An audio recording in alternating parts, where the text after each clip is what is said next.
Annyeonghaseyo, ketemu lagi sama Miley yang hari ini mau kasih kamu drama review dari drama yang berjudul Law and the City. Namanya udah nonton drama ini dari pas banget minggu yang lalu ya. Mudah-mudahan masih inget banget nih mau ngomong apa soal drama ini ya. Oke, drama ini Law and the City tayang di Network TVN sebanyak 12 episode. Udah selesai tayang di bulan Agustus yang kemarin. Nah, TVN ini salah satu stasiun TV favoritnya Mai kalau untuk drama-drama gitu ya. Biasa drama-drama dia itu bagus loh ya. Oke, nggak panjang ya, cuma 12 episode nih. Dan ternyata drama ini mengambil slot drama Our Unwritten Soul ya, yang Mai tonton waktu itu dan Mai bikin juga drama reviewnya. Tapi karena ya banyak banget yang mau Mai tonton ya, jadi agak-agak keteteran ini ya kira-kira ini. Oke, jadi yang bikin Mai mau nonton drama ini adalah lead male-nya di sini, yaitu Lee Jung Sok. Nah, Lee Jung Sok ini salah satu aktor favorit Mai. Banyak banget sudah drama dia yang Mai tonton. Lee Jung Sok. Dan dia tinggi banget ya, 180 cm. Movie dia Mai juga sempat tonton waktu itu, Decibel ya Mai tonton ya. Di bioskop Mai ingat banget. Kalau nggak salah dia jadi antagonis. Correct me if I'm wrong. Pokoknya berkesan banget dramanya ini buat Mai ya. Dan Mai juga kaget kalau ternyata ada dia di drama itu. Di film ya, bukan drama, di film. Oke, drama series dia udah Mai tonton. Oh, dia tahun depan ada drama series lagi guys. Judulnya The Remarried Empress. Coba kita cek dulu ya. Ini dari web Asian Wiki. The Remarried Empress. Tunggu sebentar. Shin Min Ah, Ju Ji Hoon, Lee Seong. Wow, Shin Min Ah. Apakah dia dengan Shin Min Ah-nya atau dia dengan Lee Seong ya? Kayaknya dia jadi second lead male deh di sini. Kayaknya lead male-nya Ju Ji Hoon kayaknya ya. Tapi Mai masih pengen banget nonton nih fantasy romance. Lee Seong jadi kecil banget di sini. Karena peran yang lain tinggi-tinggi semua ya. The Remarried Empress. Oke. Nah, sebelum ini Mai nonton dia di drama Big Mouth di tahun 2022. Sudah lewat 3 tahun ya, kangen ya sama dia. Terus Romance is a Bonus Book di tahun 2019. Loncat-loncat 3 tahun dong dia. Pantas bikin kangen ya. Sebelum lagi di drama While You Were Sleeping di tahun 2017. Dan itu loncat 2 tahun. Sebelumnya lagi di drama W, Two Worlds Apart. Wah, ini berkesan banget juga drama ini ya, karena keren banget. Itu di tahun 2016. Terus Doctor Stranger di tahun 2014. Nah, ini Mai tonton juga 2014 ini ya.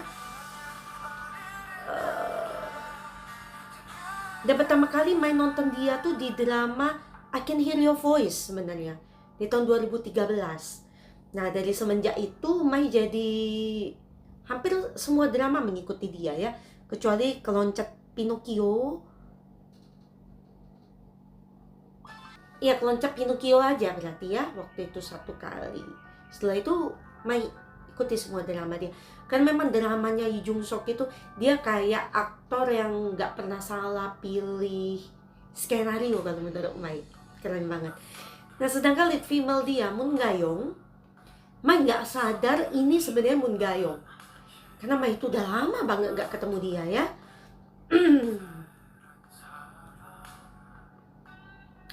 Mai terakhir kali nonton dia tuh terakhir dan pertama kali sebenarnya ya. Di drama True Beauty di tahun 2021. Ya wajar ya, sudah 4 tahun nggak lihat dia, jadi Mai sempat bingung. Tapi dia makin cantik aja nih. Oke, yang Mai suka nih dari drama Law and the City, dia ini ada 5 tokoh utama ya. Tadi Lee Jung Sok, Mai ceritain satu-satu nanti berdasarkan urutan peran utamanya di Web Action Wiki ya.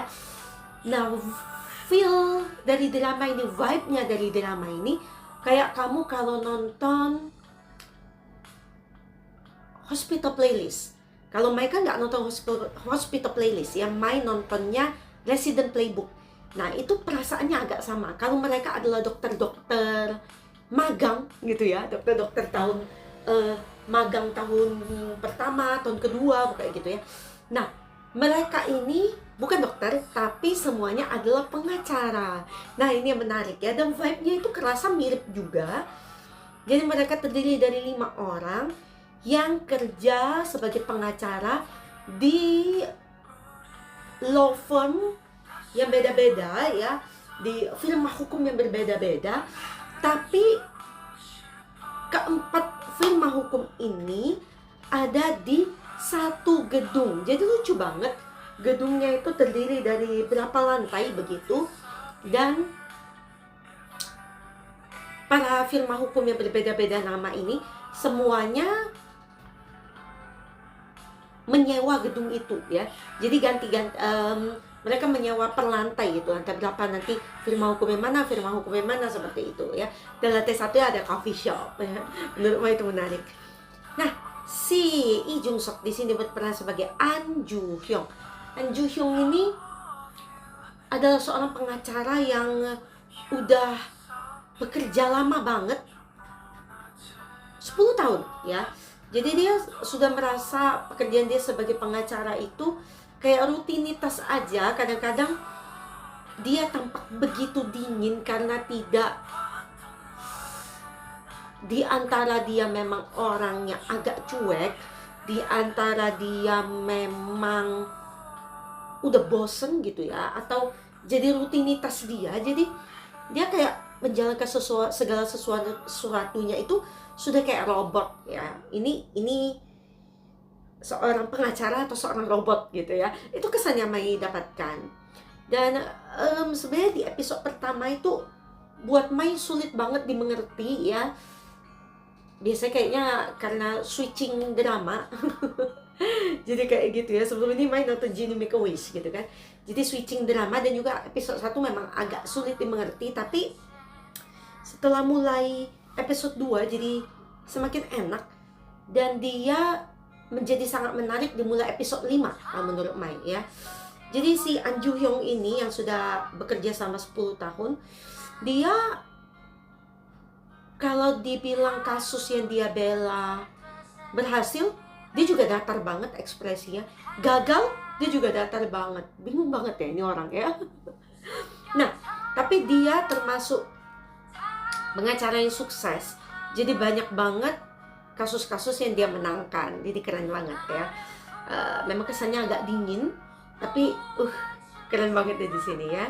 Nah, si An Ju Hyung ini punya geng berlima, yang Mai bilang tadi para pengacaranya bekerja di firma hukum yang berbeda-beda, dan mereka ketemu untuk makan siang dan kadang-kadang makan malam bareng nih. Jadi geng makan boleh dibilang ya. Nama mau cerita yang satu firma hukum dengan An Ju Hyung, namanya adalah Bae Moon Jong. Bae Moon Jong ini diperankan oleh Ryu Hae Young. Bae Moon Jong ini manis ya, dia rambutnya pendek, kriwil-kriwil, manis banget. Dan Bae Moon Jong ini juga salah satu pengacara yang handal banget ya di bidangnya ya. Dan iya, dia rekannya An Ju Hyung. Nah, cuma bedanya juga karena mereka satu cowok satu cewek, pendekatan mereka terhadap suatu kasus tuh berbeda gitu ya.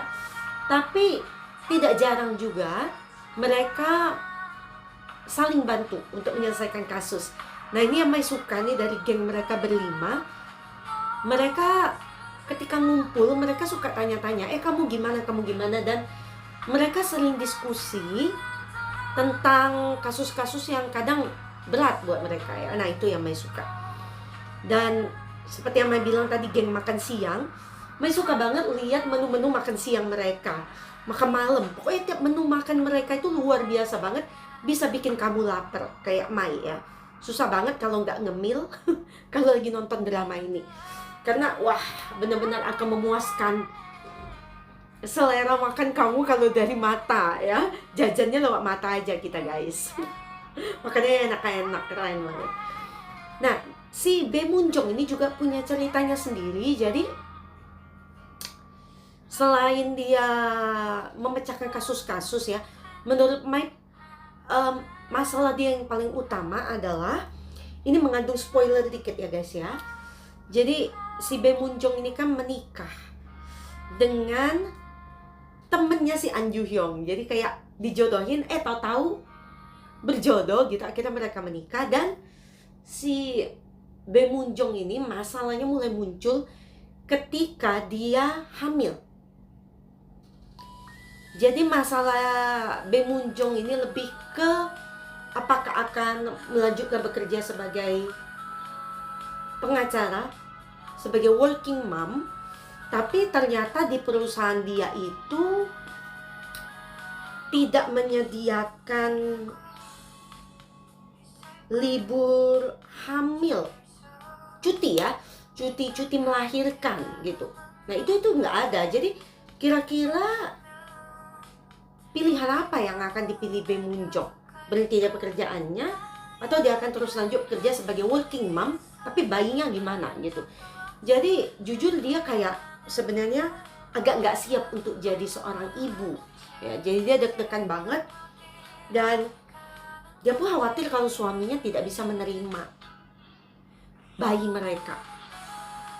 Jadi ini menarik ya ceritanya, yang kamu perlu tonton nanti di drama Law in the City. Nah, lead female di sini Moon Ga-young berperan sebagai Kang Hwi-ji. Kang Hwi-ji ini baru saja bekerja sebagai seorang pengacara, dan sebelum ini dia ini seorang pianis. Coba berubah banget kan pekerjaan dia, profesi dia itu seorang pianis sampai menjadi seorang pengacara. Dan dia dia di antara berlima ini adalah makne ya, hubenya di pekerjaan sebagai pengacara. Dan dia sebagai seorang pengacara sangat baik hati ya, dia sangat penuh empati orangnya. Kayaknya agak beda sama Mai ya, personality ya. Mai agak mirip sama An Ju Hyung kayaknya ya. Nah, Kang Hwi-ji ada cerita tersendiri ya. Jadi kenapa dia berubah tuh pekerjaannya dari seorang pianis menjadi pengacara, itu ada sejarahnya juga. Dan dia pun punya sejarah dengan An Ju Hyung. Yang menarik adalah ternyata mereka punya sejarah romance di masa lalu. Jadi ketika mereka liburan ke Hong Kong, nah mereka ketemu tuh, dan mereka sempat menjalin kisah asmara di saat liburan itu, meskipun tidak lama gitu. Dan ketika mereka ketemu lagi, An Ju Hyung tidak ingat dengan Kang Hwi-ji. Dan di situ Mai mikir, wow, segitu dinginnya kah An Ju Hyung? Dan apa yang membuat mereka tidak lanjut tuh pacarannya? Dan setelah ketemu lagi nih, apa yang akan terjadi? Dan apa yang buat Hwi-ji mengganti profesinya? Dan akan menjadi pengacara seperti apa Hwi-ji nanti ya, setelah dia belajar banyak. Nah, itu yang perlu kamu perhatiin dari ceritanya Kang Hwi-ji. Teman mereka yang satu lagi adalah Kang Yoo-seok. Ganteng ya Kang Yoo-seok ini, manis kalau mau bilang ya. Dia berperan sebagai Cho Chang-won di sini, bekerja di film hukum yang lain lagi ya, yang di sana juga tuh. Nah, si Cho Chang-won ini adalah seorang yang ceria ya. Jadi di antara mereka berlima tuh dia yang paling banyak ngomong, dan juga yang paling diem gitu kan.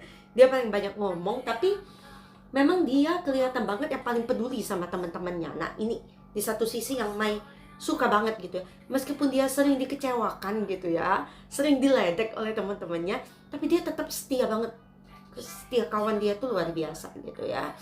Dia sama setiap teman-temannya ini, dia pernah membantu semuanya secara personal gitu ya. Nah ini yang Mas suka dari Cho Chang-won. Nah kesulitannya Cho Chang-won sendiri, dia adalah anak seorang cebol alias dia anak orang kaya. Jadi apanya itu punya bisnis juga nih. Tapi sayangnya Cho Chang-won itu gak punya minat sama sekali di bidang perbisnisan. Jadi dia lebih memilih untuk menjadi pengacara. Tapi yang kasihannya gini ya, bos-bos mereka ini punya kepribadian beda-beda juga, cara kerja yang beda-beda juga gitu ya. Dan kamu di satu waktu akan merasa sebel gitu ya sama bosnya si ini, bosnya si ini, bosnya si ini gitu ya. Meskipun ya sebenarnya mereka bekerja secara profesional, well, I understand, tapi tetap aja rasanya kadang meskipun yang kurang empati ini ya, tetap bisa merasa bosnya itu nyebelin gitu ya. Tapi dari antara 4 bos, Mai itu paling sebel sama bosnya si Cho Chang-won ya, di firma hukum dia. Nah jadi memang Cho Chang-won punya masalah nanti sama bosnya sendiri. Dia tuh kayak diremehkan sebagai seorang pengacara. Nah itu yang Mai nggak suka. Jadi Cho Chang-won harus menerima segala macam ini ya, bagaimana kalau kita bilang bahasa Indonesianya, selain diledek atau gimana ya, sebentar. Mereka tidak mau berusaha tidak banyak mencampur-campur bahasa Inggris ya, tapi Mai sendiri nonton drama ini dengan sub bahasa Inggris ya. Penghinaan, nah ini ya. Jadi dia tuh kayak dihina banget sama bosnya sendiri. Dan kamu akan lihat bagaimana Chang-won akhirnya melawan penghinaan itu, melawan bosnya ya. Dan dia melawannya dengan sangat elegan guys. Itu nggak akan kepikiran dari seorang Cho Chang-won yang ceria, yang mungkin kelihatan agak careless, tapi dia ternyata pinter banget guys. Perhatiin ya ceritanya Cho Chang-won. Nah satu lagi di sini Im Song Jae berperan sebagai Ha Sang-gi. Nah tadinya sebenarnya Ha Sang-gi ini kerja satu firma hukum dengan si Cho Chang-won. Tapi dia pindah. Dia bilang ya karena aku dibayar mahal oleh firma hukum yang satunya. Tapi masih satu gedung, jadi kadang-kadang rasanya agak canggung juga ya. Ketika dia masih ketemu sama bos yang lama, tapi bos yang baru juga ada di gedung ini gitu ya. Nah Ha Sang-gi ini juga punya masalah sendiri ya. Karena dia hampir kayak An Ju-hyung. Dia ini pendiam dan kayak Mai ulang aja lagunya karena ini OST-nya ya, instrumennya. Jadi dia mirip An Ju-hyung, pendiam, tapi memang yang lebih tertutup lagi dari Ju-hyung gitu ya masalahnya si Ha Sang-gi ini. Jadi ketika dia punya masalah, dia nggak cerita sama orang-orang, tapi orang-orang ini, nah yang Mai suka dari persahabatan mereka, orang-orang ini juga nggak maksa sih Ha Sang-gi buat cerita gitu. Sampai akhirnya Ha Sang-gi cerita sendiri. Nah tapi teman-temannya selalu ada buat dia dan selalu siap untuk membantu dia. Ya itu yang Mai suka. Jadi tentang masa lalu dia, Ha Sang-gi ya, dia yang nggak mudah buat bisa jadi seorang pengacara. Dan sampai ketika dia jadi pengacara tuh dia juga dituduh suatu rumor yang nggak enak, dan sebenarnya itu bukan dia gitu ya, itu cuma tuduhan. Nah jadi bagaimana cara dia untuk keluar dari tuduhan itu, dan ada masa lalu apa sih dia yang bisa bikin tersentuh gitu ya. Dan juga mimpi dia untuk menjadi seorang profesor. Tapi untuk menjadi seorang profesor ternyata dia tidak boleh bekerja sambil berkuliah. Nah kira-kira Ha Sang-gi mau terus nggak nih menjadi seorang pengacara aja, atau dia kalau mau terus untuk berkuliah dan akhirnya menjadi profesor, itu dia harus melepas pekerjaannya. Jadi menurut kamu Ha Sang-gi akan memilih jalan yang mana? Nah itu cerita dari Ha Sang-gi. Nah Mai suka banget perjuangan mereka satu persatu untuk menjadi pengacara yang lebih baik ya. Itu keren banget. Persahabatan mereka, kisah cinta mereka, itu semuanya lengkap. Humornya pun ada di drama Law and the City. Dan Mai akan cek nih ada bos-bosnya ya, ada si pemilik gedung.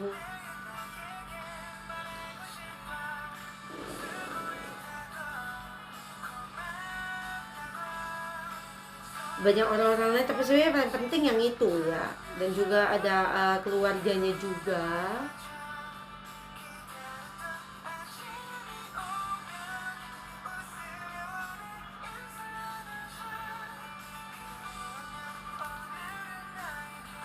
Oh ya, satu lagi yang Mai lupa banget cerita. Kalau Mai suka banget sama kasus-kasus hukum mereka ya. Jadi dari segala macam, ada tentang perceraian, ada tentang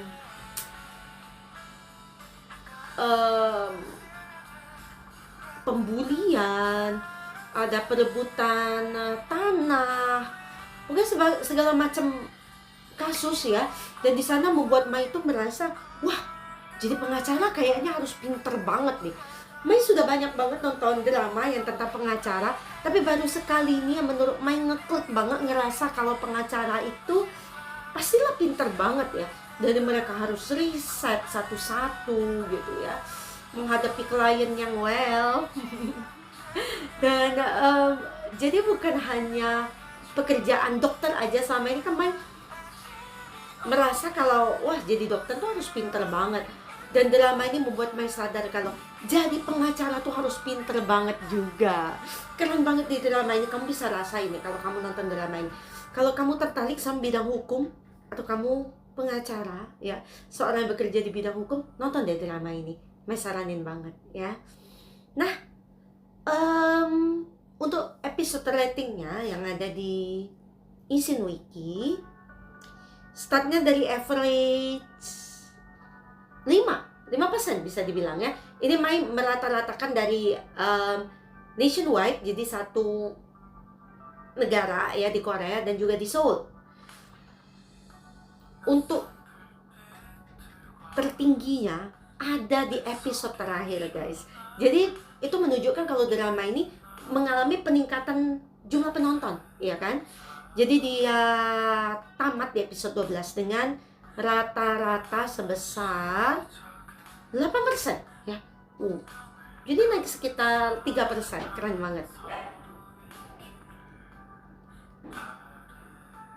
Kita baca beberapa komen para user di Asian Wiki. Just my 2 cents. The synopsis, plot, storyline, and cases were quite interesting. But it took me sometimes to completely watching all episodes. Mungkin berat buat dia ya, karena ada low term ya, yang mungkin ya berat untuk kamu kan lagi ngantuk gitu ya. Kalau masih suka ya. Oh, katanya dia nggak begitu suka dengan aktingnya Moon Ga-young.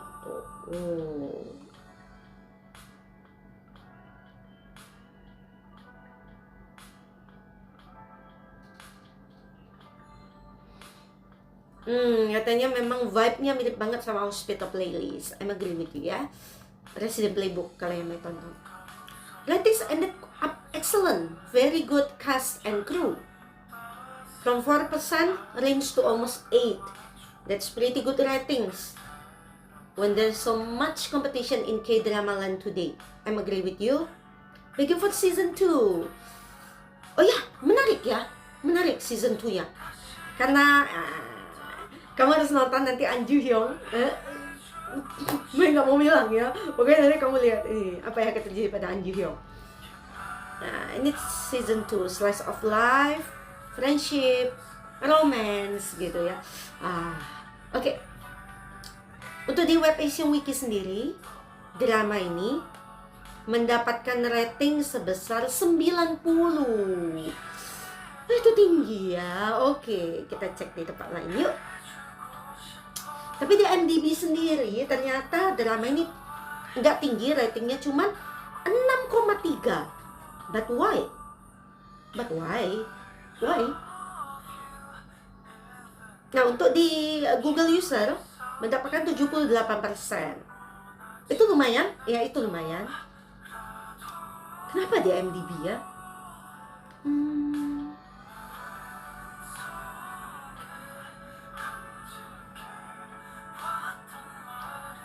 Law in the City is realism over drama, and that's its biggest charm. Benar, menurut Mai memang sangat sangat realistis drama ini ya. Itu yang Mai suka.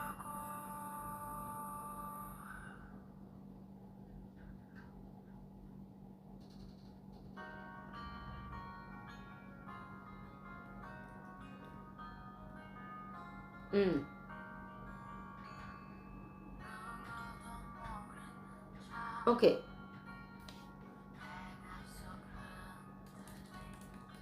Tidak banyak yang memberikan komen nih ya.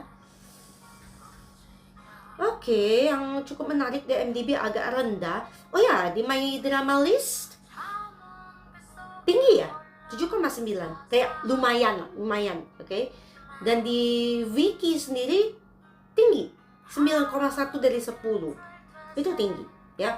Oke, jadi buat Mai sendiri, Mai akan kasih drama ini rating sebesar 92, guys. Jadi drama ini wajib kamu nonton. Ingat, kalau Mai sudah kasih suatu drama rating 89 ke atas itu sudah wajib. Apalagi ditambah dengan user rating di Asian Wiki sudah 90. Nah, itu tambah wajib banget kamu buat nonton drama ini ya. Law in the City, dimana segalanya tampak realistis ya. Mungkin law termnya agak sedikit berat buat kamu, tapi kalau memakai bahasa Indonesia sebagai subtitle mungkin tidak berat ya. Kalau Mai sengaja melatih kan, sengaja pakai bahasa Inggris, jadi Mai belajar banyak nih. Nah, menurut Mai itu menarik, persahabatannya sangat menarik, kisah masing-masing karakternya sangat menarik, kisah cintanya juga menarik. Banyak banget yang bisa kamu pelajari dari satu drama ini, Law in the City. Kalau judul satu laginya Socho District, karena mereka semua tinggalnya di bukan tinggal ya, law firm ini ada di Socho District, Socho-do di situ. Oke. Sampai di situ aja Mai rekomen banget kamu buat nonton drama Law in the City. Dan saat ini Mai lagi nonton drama My Youth. Nah, waktu itu Mai lagi kenceng banget nontonnya sampai 5 episode. Nah, tapi di weekend ini Mai agak sibuk, jadi nggak sempat kejar ya. Tapi Mai saranin juga buat nonton drama ini. Lumayan keren juga dramanya, guys. Ada berapa ya total? Kalau nggak salah sekitar 12 juga.